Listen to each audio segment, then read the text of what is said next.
Makanya kita hanya berdoa mudah-mudahan Allah segera menurunkan hidayahnya terhadap siapa? Yo termasuk jenengan kabeh kuwi, wong kuwi pilihanmu dhewe. Makanya sampeyan nak milih aja kleru, nggih. Aja kleru milih. Jenengan sambat iki dipimpin rong periode kok rusak, yo pilihanmu dhewe. Makanya aja sambat. Nah, yo kudu dirasakne bareng-bareng. Sing getun nek kaya kula ngeten niku ora melu milih malah kena imbase. Kan ngono sing repot. Aku ora milih malah kena imbase. Neng jangan sampai perbedaan pilihan menjadi kita saling berbenturan.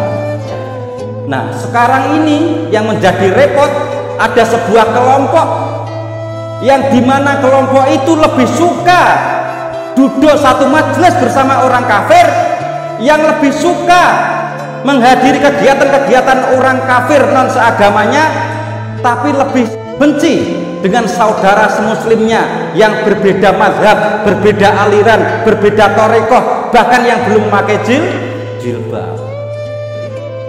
Dia suka masuk gereja-gereja, didakwah di gereja.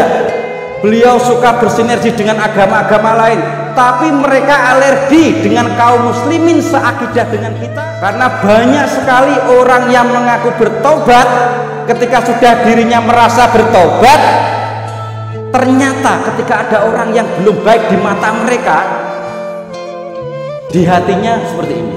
No, orang ini ahli maksiat, orang ini tidak nutup aurat, orang ini mesti neraka. Loh, ini yang di hati kita ini justru ini adalah yang dilaknat oleh Allah. Belum tentu yang kita merasa baik ini, merasa pakai gamis ini, pakai sorban ini, pakai jilbab ini dijamin surganya oleh Allah. Kita jangan pede dulu, gini apa nggih?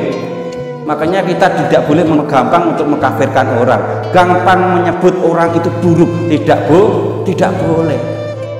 Makanya hati-hati. Sekarang ini orang banyak keliru melihat seseorang yang selalu tampil di sosial media maupun di entertainment.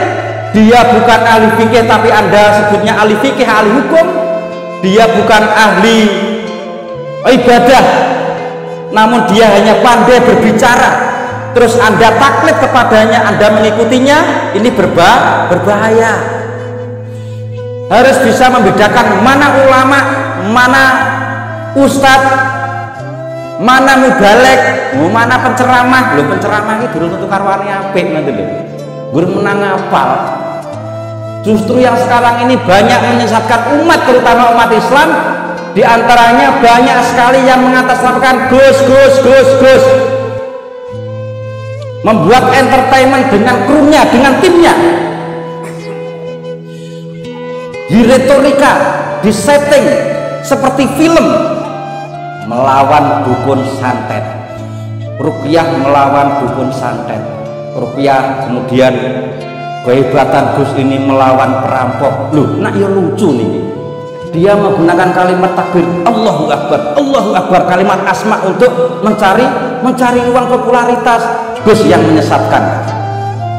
Seharusnya ketika dia ulama ataupun dia ahli ilmu, dia menyampaikan ilmu tentang fadilah amal, ilmu tauhid, ilmu waraid ibadah wiridan, ilmu zikir, bukan ilmu yang untuk takabur. Loh, yang anehnya lagi, aparat penegak hukum kepolisian ini yang kemarin kami bahas dengan para aktivis, belum ada undang-undang yang mengatur mempidanakan tentang penyebaran berita hoax terkait dengan kegiatan entertainmentnya Gus-Gus ini. Ini bahaya. Ada adegan berkelahi pakai celurit. Loh, zaman saiki kok jene glutan pakai celurit. Loh, nanti babin sana lo kemana? Babin Kamtipmasnya kemana? Kalau ini dibiarkan membuat masyarakat khawatir. Oh, jangan-jangan di kendalinya ada perampoknya.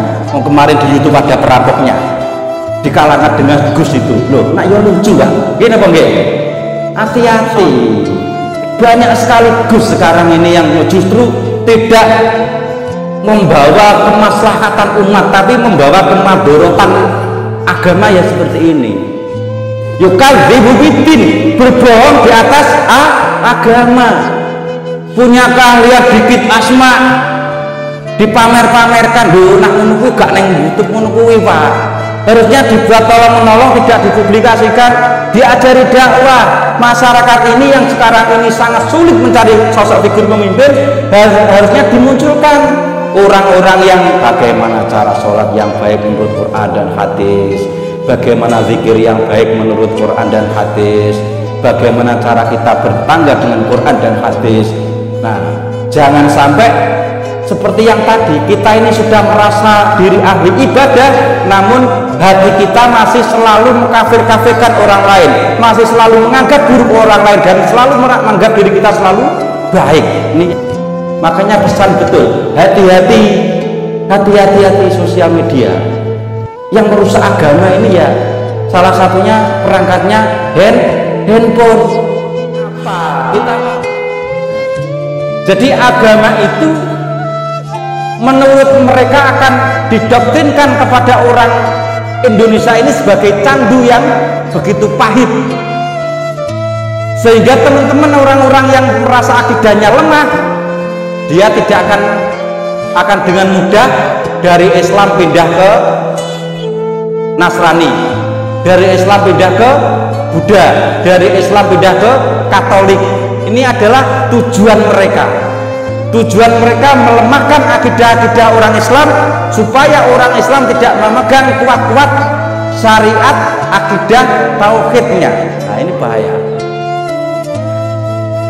Makanya keluarga ini yang namanya ku anfusikum wa ahlikum naro, monggo dimulai dari bagaimana kita mengendalikan anak-anak kita ini, kerabat kita ini, jangan menjadikan handphone sebagai guru kita.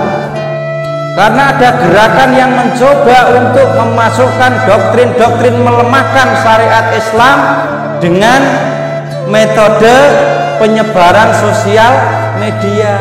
Ini yang perlu diwaspadai. Mudah-mudahan Indonesia diselamatkan oleh Allah Subhanahu wa taala dari berbagai ancaman gerakan yang merusak persatuan umat Islam. Allahumma amin. Taraf tengah-tengah ujian di mana pemerintahan sendiri, umara-umara kita tidak lebih mengedepankan syariat Islam, tapi lebih mengedepankan bisnis negaranya. Makanya kita hanya berdoa, mudah-mudahan Allah segera menurunkan hidayahnya terhadap siapa? Yo termasuk jenengan kabeh kuwi, wong kuwi pilihanmu dhewe. Makanya sampeyan nak milih aja kleru, nggih. Aja kleru milih. Jenengan sambat iki dipimpin 2 periode kok rusak, yo pilihanmu dhewe. Makanya aja sambat. Nah, yo kudu dirasakne bareng-bareng. Sing getun nek kaya kula ngeten niku ora melu milih malah kena imbase. Kan ngono, sing repot. Aku ora milih malah kena imbase. Neng jangan sampai perbedaan pilihan menjadi kita saling berbenturan.